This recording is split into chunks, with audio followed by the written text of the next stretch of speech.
We begin in Ukraine, where a senior government official says up to 13,000 members of his country's armed forces have been killed since the start of the Russian invasion. The figure came from an advisor to Ukraine's President Zelensky, but has not been confirmed by the country's military, which doesn't normally give out casualty numbers. We should warn you, this report by Vincent McVenny does contain some flash photography. In newly liberated Kherson, Ukrainian servicemen patrol near apartment blocks badly damaged by Russian shelling.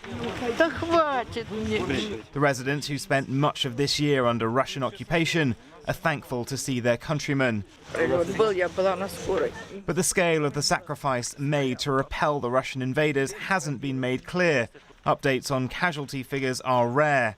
In June, a senior Ukrainian official, Mikhailo Podolyak, who advises President Zelensky, said between 100 and 200 Ukrainian soldiers were dying daily. Now, he says between 10,000 and 13,000 Ukrainian troops have died in the conflict. These figures have not been confirmed by the country's military. He also suggested 100,000 Russian soldiers had been killed, with up to a further 150,000 wounded or missing. However, last month, the most senior US general, Mark Milley, said around 100,000 Russian and 100,000 Ukrainian soldiers had been killed or injured since the start of the war.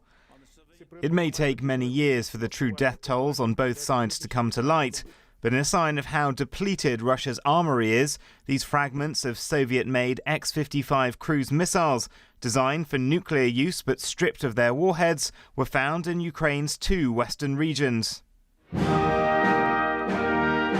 Meanwhile, in Washington, D.C., President Biden is currently hosting President Macron on a state visit. Both leaders made it clear they were unwavering in their support for the Ukrainians' fight. President Macron and I have resolved that we're going to continue working together to hold Russia accountable for their actions and to mitigate the global impacts of Putin's war on the rest of the world. Let me tell you that we will never urge the Ukrainians to make a compromise which will not be acceptable for them.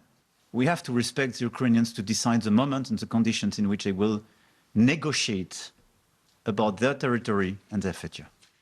Thousands of miles away on the front lines of this conflict, many Ukrainians will just be hoping whatever the scale of their countrymen's sacrifice truly is, it's enough for this war to be over soon. Vincent McVenny, BBC News.